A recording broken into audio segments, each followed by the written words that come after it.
Marriage is hard work, but it doesn't have to be hard, and it doesn't have to be difficult.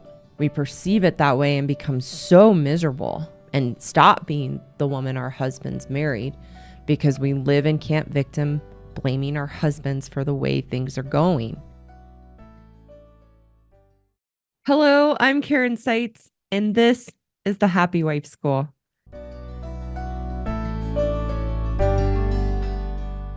This podcast is for married women to realize that we are responsible for our happiness, that no one and no thing can make us happy, and that our husbands are not the source of our unhappiness. In each episode, I red pill married women to know that we are the problem in our marriages to good men. For the good men, this podcast will wake you up to the realities of your wife's woman ways, to take back the power you've unknowingly given away to her emasculation in a constructive, caring way. Before we dive into today's episode, a couple reminders. My message is meant for common and usual marital issues. My podcast is not intended for abusive, violent, or compulsive behaviors in a marriage that are threatening or dangerous. Also, please take a second to visit my website and learn more about my courses, which offer solutions for married women and good men. You can find the link in the description below. With all that being said, let's get started.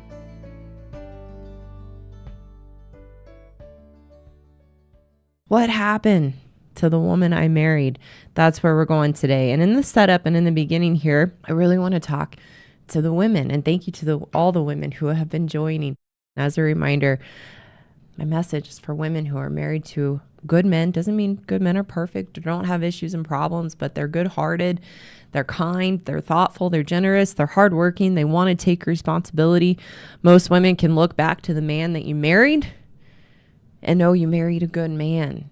And we have to see, how is it as women we've been showing up that has pushed that good man away, and he's maybe disengaged from the relationship, maybe he's withdrawn, maybe he reacts to the ways that you show up, because that puts the power and control in our hands to be the solution. And then that good man is right there waiting for you.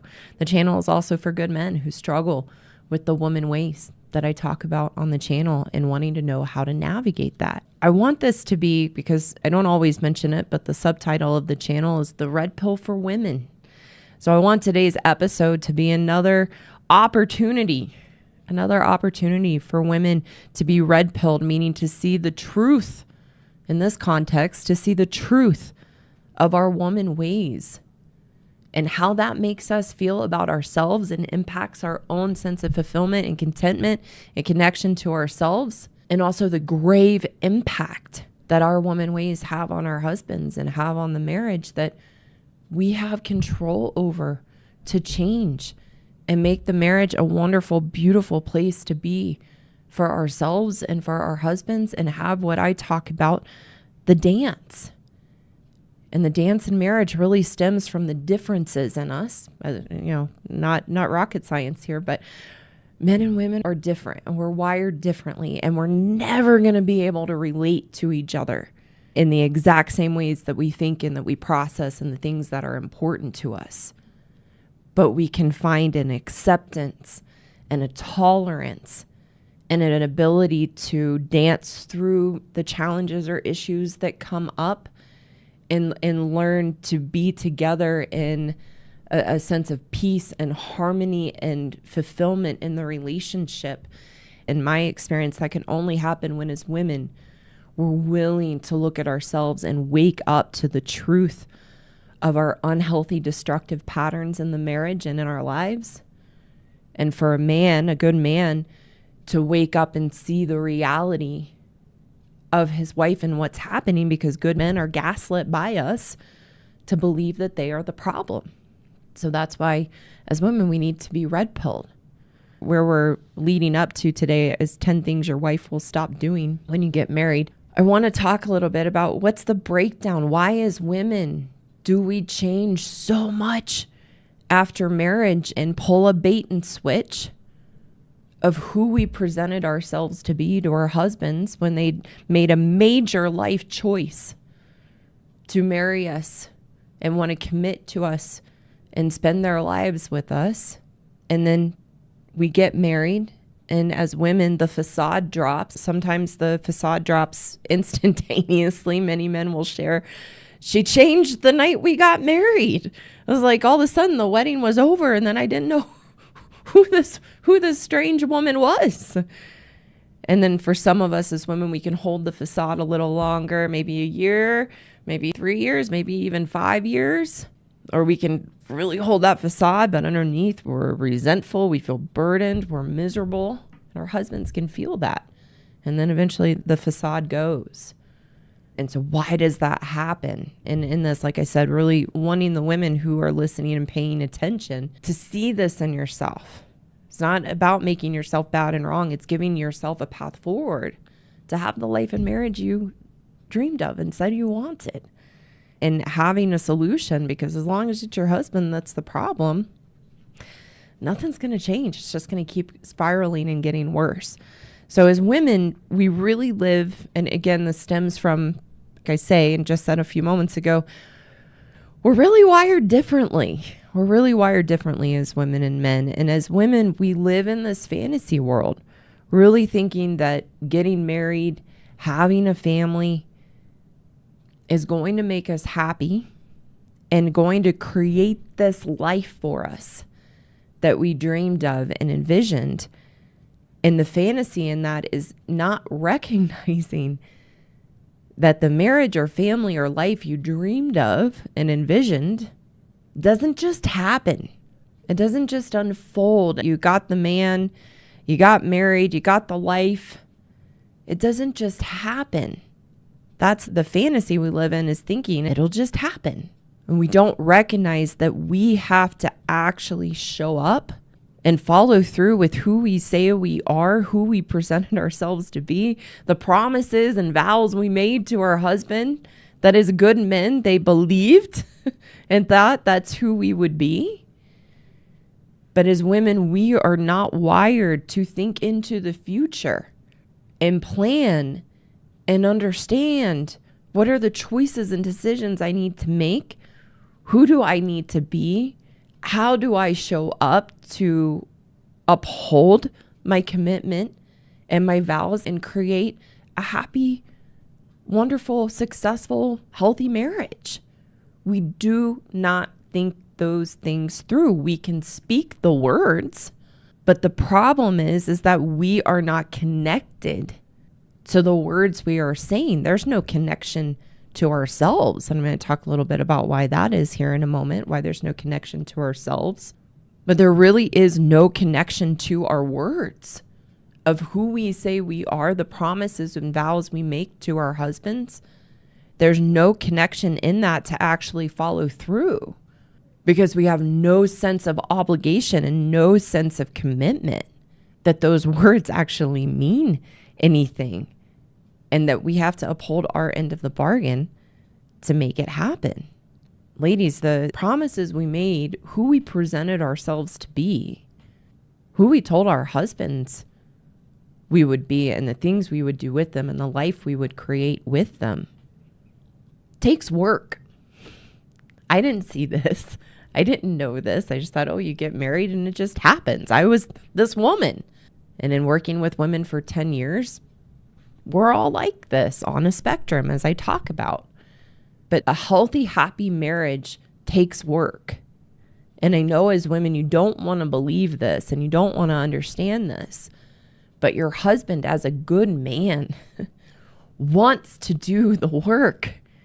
He wants and takes responsibility for the vows and commitment he made to you, and wants to show up and be that knight in shining armor and do the work to make the marriage successful. Good men understand. Again, we're wired differently. It's not that good men don't have issues and problems, and good men are the first to say, and I hear it all the time when I meet with good men for consultation for the course, or they reach out with an issue that they would like my support and perspective with. One of the first things they'll say is, well, I've made mistakes too. My wife is not solely responsible, and I did these things and I did X, Y, and Z. Good men want to take responsibility. They're wired to take responsibility. And they are there and want to show up and do the things to make the marriage work. They understand that the marriage takes work and that it doesn't just happen. But we don't understand that. So as women, we need to understand that we live in this altered reality thinking that it just happens. We bury our head in the sand and we disappear from the marriage. And again, that can be very early on, night of the wedding. We disappear very early, often from the marriage or at some point when it's not going the way we dreamed it would go. And it's not what we imagined in our fantasy of what it would be, because we have not slowed down to take responsibility to make it what we want. So I talk about can't victim and can't take responsibility. And I want to talk about that. And part of this is a new angle I don't believe I've talked about before. But that in living in can't victim and being so entrenched and putting the power and burden in our husband's hands to make us happy, to make the marriage what we want it to be, we have no responsibility to realize that we decided to get married. We made the choice, which has created where we are. And can't victim, because we have put the power and burden in our husband's hands. We cannot see the choices and decisions we've made. We cannot see the behaviors we have, the woman ways I talk about on the channel, that are creating the issues and problems and making the marriage hard and difficult. Marriage is hard work, but it doesn't have to be hard, and it doesn't have to be difficult. We perceive it that way and become so miserable and stop being the woman our husband's married because we live in can't victim, blaming our husbands for the way things are going. When we live in can't take responsibility, we recognize we've made this choice. So I can either make it hard and difficult, or I can put on my big girl pants, do my best. And when you're married to a good man, if you do your best and you're taking responsibility for being a wife and your commitments and vows for you because it makes you feel good about yourself, and your husband in the marriage gets the benefit of that, that's where your good man is waiting for you. But we have to live in can't take responsibility. So part of what happens in can't victim, when we're putting the responsibility and burden in our husband's hands to make the marriage work, to make it happy and successful, to make us happy, which is impossible, in can't victim, because we've put that power and control outside of us, in that there's no me. That's why we're so disconnected from ourselves as women, because when we live in can't victim, there's no self. You have given the responsibility and the burden of your experience over to another and over to circumstances in your life. And when there's no you living in can't victim, then you have no self-awareness of how you are showing up and the behaviors you have that are pushing your husband away, maybe causing him to respond negatively, causing him to throw his hands up and give up. We have no ability, no self-awareness in that to see our part and role. As I say, as women, we're the problem in a relationship with a good man. And in a way, in that, it's not excusing us in our behaviors. Please don't misunderstand.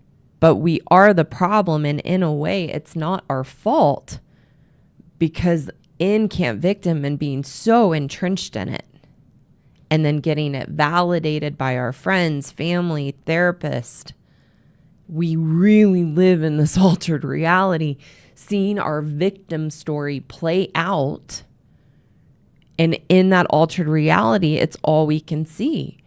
It's a psychological trap. Victim is a defense mechanism we have as humans. And yes, we all as humans live in can't victim in certain places in our lives. As women, we are very entrenched in can't victim in our marriages, in other areas too. But we really live in can't victim blaming our husbands. And in that, we create this altered reality that we can't get out of, because it's actually a defense mechanism from the mind to not have to look at ourselves and expose how we are showing up in our issues and problems, because that would cause us to be vulnerable. And as women, we fear being wrong because we believe being wrong means I am wrong. There's something wrong with me.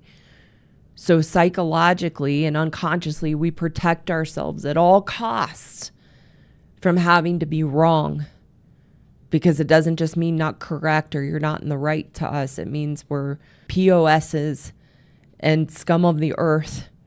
It's very exposing to us and something we push away. Just as a man doesn't want to see himself as weak, as women, we don't want to see ourselves as wrong.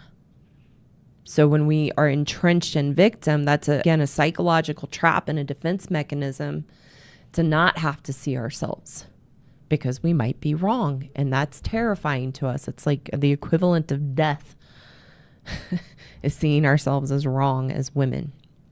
So in a way, because we're so entrenched in camp victim, and that is the altered reality we live in, we can't get out. That's why you need the red pill to see the truth of yourself, so you have a way out. And again, can create a healthy relationship with your husband, which can only happen from Camp Take Responsibility, because only in Camp Take Responsibility is there a me. I can only be connected to myself when I'm willing to take responsibility and see that I am where I am based on my choices and decisions, that I got married and here's marriage and the challenges that come up with marriage. And how am I showing up in that? How am I creating the challenges and issues? What can I be doing differently? And where can I take accountability for myself to move forward and change? And that's the magic and beauty of being with a good man, is that when we are willing as women to take responsibility for ourselves, they're right there next to us, wanting to have that dance and wanting to have a good marriage. But we have to move into Camp Take Responsibility so that there is a me, because I'm not looking outward in Camp Take Responsibility of who or what is responsible for my experience, or who or what is to blame, or who or what is causing my unhappy, miserable experience in marriage. In Camp Take Responsibility, the focus is inward of what is it in me, so that there can actually be a solution, because we're the only ones we have control over to change. Getting into 10 things your wife will stop doing when you get married. This is a list. For one, to red pill women to see the truth of our woman ways, so we can wake up and see ourselves and the behaviors we're contributing that are causing the issues and problems with a good man in a marriage. If you change even just a couple of these behaviors, you will see a dramatic effect and transformation in your marriage with your husband as a good man. But you can't do it for that. You have to do it for you, because you recognize, ooh, just like I did, ooh, that's not who I want to be. And that's me. And I'm doing those behaviors. And that makes me feel really bad about myself. And seeing, oh, and that actually has consequences on my marriage and husband, and is devastating to them, and also causes them to pull away and withdraw and stop doing nice things for us. This list is also for good men, to validate your experience in your marriage, to know you are not crazy, and that the behaviors you see in your wife and how you are feeling, maybe neglected. A man shared with me yesterday, he feels like an obstacle in his own house and feeling wrong and bad and constantly in trouble. For you to see that your experience is real and that these issues are happening and your wife is behaving in these ways, because what happens is we gaslight you so much to make you believe you're the problem, and that we stop doing these things because of you, or we have 1,000,001 excuses of why we stop doing these things that as a good man you buy into and believe are valid because you're a good man, and you take your wife for face value and don't look beyond that. So in these behaviors of 10 things we stop doing as women and 10 things your wife will stop doing when you get married, it's really a spectrum. This really is highlighting, again, another angle of the bait and switch of who we are before getting married versus then who we are after we get married and who we stop being. And that lies on a spectrum too. There, on the high end of the spectrum, there are women who really knowingly misrepresent themselves and are very calculated, knowing that they're not going to be who they present themselves to be after marriage. You know, example I thought of might be a gold digger and a woman really looking to marry a man with a lot of money or who's very well off so she can be taken care of. And she knows that. She's purposely looking for a man that makes a lot of money and knows she has no intention of following through with who she's presented herself to be. That's the high spectrum. And then on the lower end of the spectrum are what I call happy pill women, which that was me, who really believed and bought into the facade of who we presented ourselves to be. I really, really, really believed that I was just the sweetest, nicest person and really believed in the facade I presented myself to be. And we have that facade not because we're bad, awful people. We have that facade because we're so scared of seeing our flaws. Again, because we'll be wrong and bad. We're so scared of seeing our flaws that we unconsciously create this facade and really buy into it and believe into it ourselves. And then our husbands buy into it and believe in it as well. Because as happy pill women, we're doing all the same things. We have all the same woman ways, but it's covered up and very unconscious because we don't want to see our manipulative ways, because it would cause us to look at the ways we're not being good people. As happy pill women, I'm a good person. I want everyone to see me as a good person. I want to see myself as a good person. And I don't want to see any flaws or anything that might disrupt who I know myself to be. That's really what's going on unconsciously. So this isn't to paint women in a bad light. It's to wake us up. And for men, not to be a victim to your wife and your situation, but to see the reality so you can get out of the brainwashing and regain your strength and confidence and no longer give your power away to your wife in these woman ways. So again, 10 things your wife will stop doing when you get married. And please, in the comments, tell me what your wife has stopped doing or stopped doing once you got married and anything that I miss. So number 1 is having fun. When you get married, your wife will stop having fun. She might have been more the party girl and the fun girl and the spontaneous girl before you got married. And then she pulls the rug out from underneath you and becomes the fun police.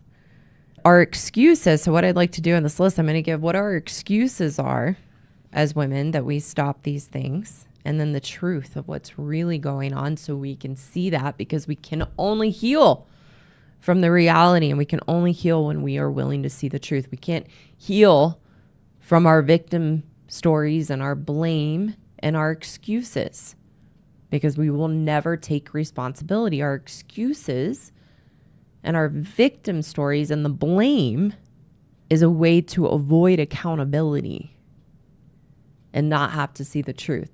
So I had to learn I could only heal if I saw the truth of my experience. I couldn't heal living from my excuses and stories of blame.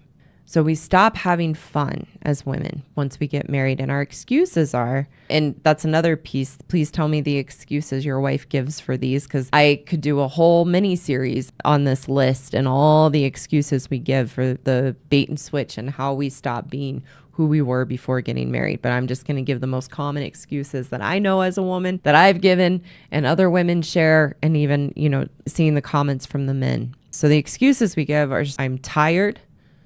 Everything is on me. I have no energy left to give to have fun. And our excuse is, it's time to grow up and be responsible. We also give the excuse of blaming our husbands that they are not responsible they're immature. They're not growing up, so we can't trust them to depend on them to do the things that we need them to do. So we have to do everything, so there is no time for fun. Another excuse we might give is, well, he stopped and he never plans anything and it's all on me. He never wants to do anything fun and never plans anything fun. The burden falls on my shoulders and I just don't have time for that. The truth of why we stop having fun is we feel that fun is not being in control and that it's irresponsible, it's immature, it's frivolous. So as women, we get to this place where we have to be in control. We are so scared of life. We are so scared of things not being in order and being what we need them to be to feel safe and in control, that's why we stop having fun. We have to shut down all fun because fun might make us out of control. And we also hold on to, and I can speak to my own experience in this as well, we hold on to the mistakes we made, the poor choices we made when we were younger and more carefree, and think if I have fun, I'm going to make poor choices. I'm going to make mistakes. I won't be in control of myself. So I just have to shove all fun down and shut it down. That's the truth of why we stop having fun. Number 2 of what your wife will stop doing when you get married. Number 2, we stop taking care of our appearance. That can mean wearing sweats all the time or ratty clothes or frumpy clothes. We stop doing our hair. We stop wearing makeup. We will put on weight. We won't take care of our health. Our excuses, or one of our excuses, again, we can have a list of excuses. Tell me what I miss in the comments. But our excuses are, I'm drained. For many women, I'm a mom now, and I don't have time for me. My life is about doing everything for everyone else, and I don't have time to do my hair and put my makeup on. I'm too tired. I'm too drained. Another excuse we might give is, and I relate to this one, that I'm too much of a mess and too messed up inside and emotionally, and it's too much work. It's too much work to take care of myself, and I really just need to focus on just making sure I'm not too overwhelmed or too depressed or too anxious, and I can't put energy to that anymore.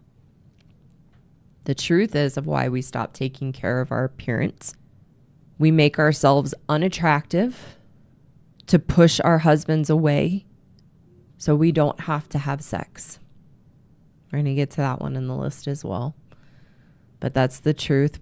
Where it's stopping taking care of our appearance as a husband repellent to push them away so we don't have to have sex. We don't have to be intimate. We don't have to have affection. Because we know if we look cute, then our husband's going to give us attention and want to flirt and be affectionate and maybe want sex. So we stop taking care of our appearance. Number 3 of what your wife stops doing once you get married. Number 3, being nice. Before getting married, she's really nice, does lots of nice things. Our excuse of why we stop being nice, twofold. One, we stop being nice because of all the things you're not doing for us. Again, thinking of camp victim. And you're not doing the things I expect of you, so why would I be nice and do nice things for you? Or it's a massive gaslight to our husbands by saying, I'm nice. Look at all the things that I do. And we'll do the things to be nice, quote unquote. But there's a massive agenda behind it to be able to say, look at all the things I do for you. You don't do anything for me. And we actually use it as ammo. Your husband can feel that. Even if you're doing, quote unquote, all the right things and being a quote unquote good wife, when there's an emptiness behind it and resentment and a sense of burden, your husband feels that. So it's not nice to him. The truth of why we stopped being nice is nice was just a facade to get what we wanted We thought in getting married, our husbands would solve all our problems and provide this life. And then they can't because we're in camp victim and we're not taking responsibility for our side of the street. So we think, what's the point of even being nice anymore? There's no point to it. Number 4 of what your wife will stop doing when you get married is being independent, meaning having a life and having things that she likes to do and having her own interests and being capable of taking care of herself and doing the things she needed to do when she was single. And her excuse of why she stopped being independent and having a life and interests that she enjoyed and hobbies is, I gave my life up to be married and be a wife to you and to have kids, and there's nothing left for me. The truth of why we stopped being independent is we got married for someone else to share the burden of life with because we didn't want it all on us. And in getting married, we can have someone to blame when things don't work out. Number 5 of what your wife will stop doing. And again, a reminder, since we're halfway through, this is also for women to wake up and see if you can relate to any number of these, seeing how that contributes to the problems and issues in your marriage so that you can change and have a way forward, and your good man will be right there waiting for you. So number 5, we stop having sex. This one, again, the excuses can be endless. So tell me the excuses you hear in the comments, or brave women, the excuses you have given. There's too much to do. I'm too tired. I have a headache. I don't feel well. I have nothing left to give. I'm too stressed. My hormones, my weight, my health. Again, the excuses are endless. And the truth of why we stop having sex is that there was always an agenda for why we had sex before getting married, to get married or to have kids. And we were never honest with ourselves about why we were having sex and used it as a tool to get what we wanted. Which is part of then why with affection, we don't want affection because it might lead to sex because we have shut ourselves down to it. Some of you have asked a really good question that I think I'm going to include in the Q&A next week if that's the direction I end up going, which is, why does a woman become so terrified to have sex? Because that's part of what, like, we don't want affection because we're terrified it will lead to sex. So I'm going to talk about that a little bit more, hopefully next week. Number 6, and what your wife will stop doing once you get married, being affectionate. And the excuse we give is, you don't do the things I need to do to feel special and loved, or to feel emotionally safe and loved by you. So I'm not going to be affectionate. Or might give the excuse, you're just too needy and I'm not a touchy-feely person. It's just not who I am. That's an excuse I hear a lot. It's not my love language. Another excuse I hear a lot. And again, the truth is because affection leads to sex. And we push away anything that's going to lead to sex. Number 7, doing the things that you, as a good man, used to like to do with her. You know, when you were dating and first together and she got involved with your hobbies and your interests, you get married, she stops doing those things. The excuses, I'm too busy to do those things anymore. There's no room. There's no time. We're not 20 anymore, or when we were younger, we have things to do.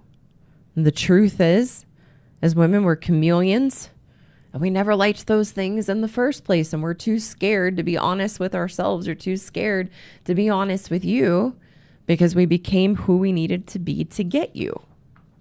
A part of the facade. Number 8 of what your wife will stop doing once you get married, being the fun, nice girl around your friends and family. The excuses we will give, they've hurt me in some way. They stopped being nice to me. Or I don't think they like me. I feel judged by them. I don't like being around them because I don't think they like me anymore. The truth, We were only the fun, nice girl around your friends and family to get everyone on board, to validate you and thinking this is the woman for you. She's lovely and wonderful. And we're that fun, nice girl to be liked. And again, get all the chips on our side of the table. Number 9 of what your wife will stop doing when you get married. Number 9, being wifely and womanly. So, cooking you special meals. Maybe having candles lit and a woman's touch around the home. One that I thought of for myself, taking care of our husbands when they're sick and doting on them and making sure they feel nurtured and cared for, and like being a nurse. I can remember when my husband and I were first dating, we both loved chicken and dumplings. He's from the Midwest. I'm from the South. One of my favorite meals. Don't have it very often, but just a comfort. And I made him like a whole batch of chicken and dumplings once when we were dating and left it on his doorstep when he had the flu. I laughed about that. And our excuses are we have too many other responsibilities and tell you, well, oh, wouldn't that be nice? If I did those things, I have to do this and this and that and that. I don't have time to do that. Or we will still do these things, but again, we feel burdened and resentful and build that case of look at everything I do for you, but there's no care in it. And our husbands can feel that. And the truth is of why she stops doing that is she's just not that into you anymore. And did those things to get you and make you think she was one way when she wasn't. And then we don't feel the responsibility and feel no connection to want to do those things anymore. And number 10 of what your wife will stop doing once you get married. This is probably the worst for good men, or one of the worst, is being your best friend and loving you. And our excuse is we're in a different phase of life, too many responsibilities, or we might say you've changed. You're not who you used to be. I don't feel like your best friend anymore because you're not the man that I married. When in reality, we're the ones that changed. And our husband's still right there being the man he is, and who we've been, and all these behaviors have pushed them away and they've given up and they stopped trying. The truth is, we laid it on strong. Us against the world. We laid it on strong in our facade, again, to get you, and being who we had to be to make you think we were the one. So those are the 10 things women will stop doing once you get married. And also for us as women to see the 10 things we stopped doing, again, as part of being red-pilled, to see the truth of our behaviors and how we are showing up that are causing the problems in a marriage with a good man. And for good men to wake up and see the reality of the woman that they're married to, not making her bad or wrong, but to validate and know, yes, this is your experience and this is real. And you're not crazy and you're not the problem in it. Because a good man is right there waiting. Again, I've said many times today, it's right there waiting to love you, care for you, be kind, work hard for you in the marriage. But after a while, why would they continue if this is how we're showing up? And of course, I know there's women listening. Well, he stopped doing all these things. So that's why, it's worth a shot. So what if you changed even a few of these things? What might that change in your marriage and the investment your husband could see from you in the marriage? When he sees no investment from you, it's a natural consequence that he gives up too. So I say often, ladies, we have to go first.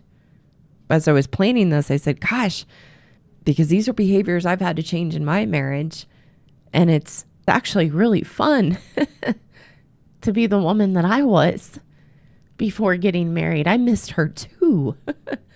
And so I know women listening, don't you miss her? Don't you miss this part of you? And what if you could learn to do it for you? To know yourself as loving and kind and a good wife, to feel good about yourself, and that the person you love and say you love the most, who adores you, gets you back. And I'll tell you, I was these things before getting married. Very much I can see now, because I was a happy pill woman. But I was these things from a very fake place and very much a facade. And so the journey for women and the solution to knowing yourself and re-engaging in these things is building a healthy relationship with yourself. And so as I built a healthy relationship for myself, this was the woman waiting for me in a genuine, real way. I spoke with a woman the other day, and bless her and good for her. She's young. She was only 26. And watching the channel and seeing these things in herself and wanting to change and be a good role model for her younger sister and not repeat the patterns she saw in the women in her family. And of course, benefiting her boyfriend. She's not married yet. And she said, I don't feel real. When we live in a facade and this is who we pretend to be, either knowingly or unknowingly, we don't feel real. And we feel fake, and we're terrified we're going to be found out. And we have a constant anxiety in us.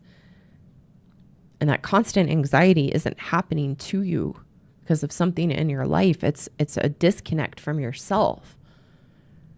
So as I've taken the journey, and it is a journey, as I've taken the journey to build a healthy relationship with myself, this was who was waiting, a woman that is fun, takes care of myself, and my appearance is not just nice, but kind.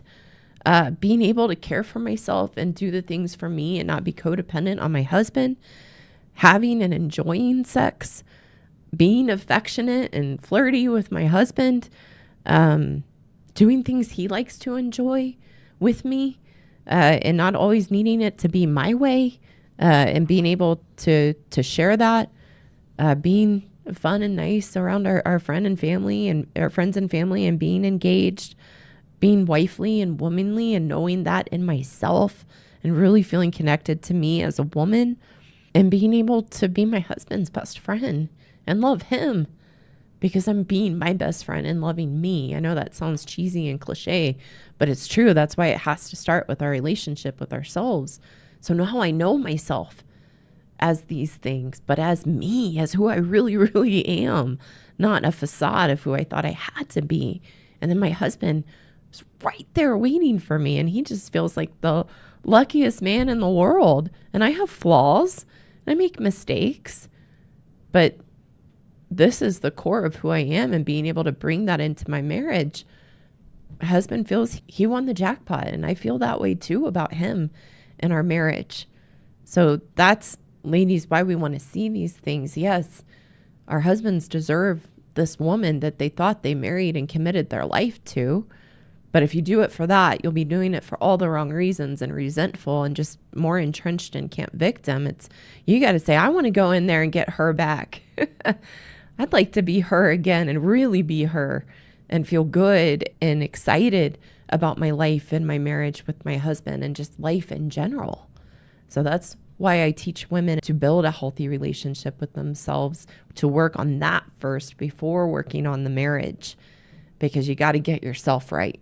And for the good men listening, the solution is you can't change your wife. There's nothing you can do to make her be these things again.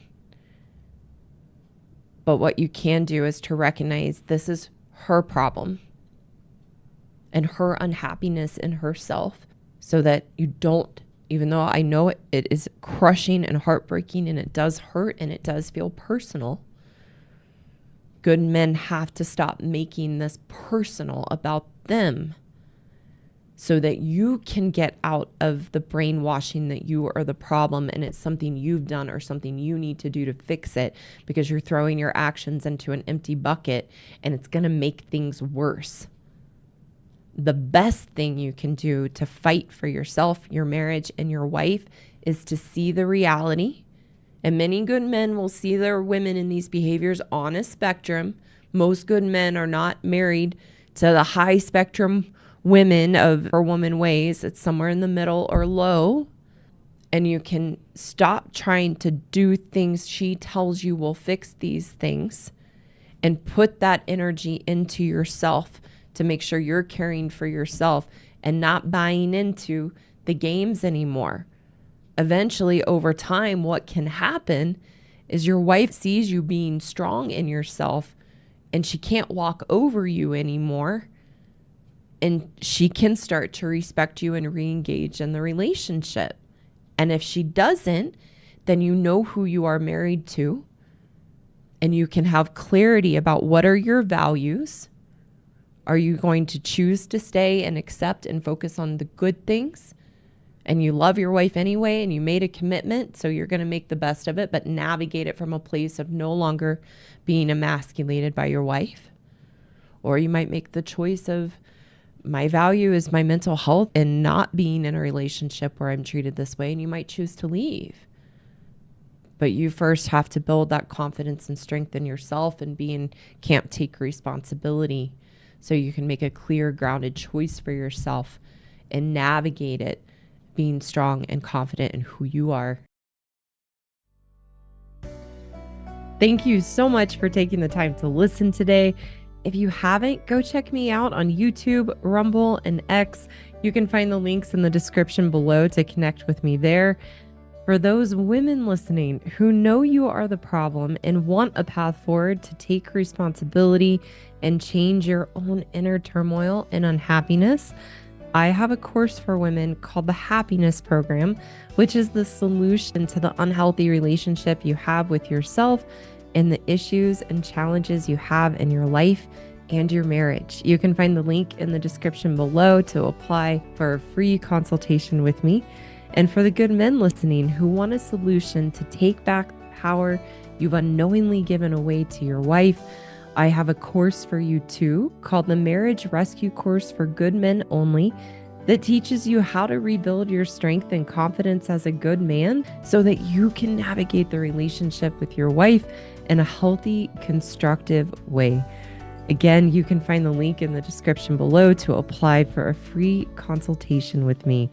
Thank you again so much for listening, and I look forward to talking with you soon.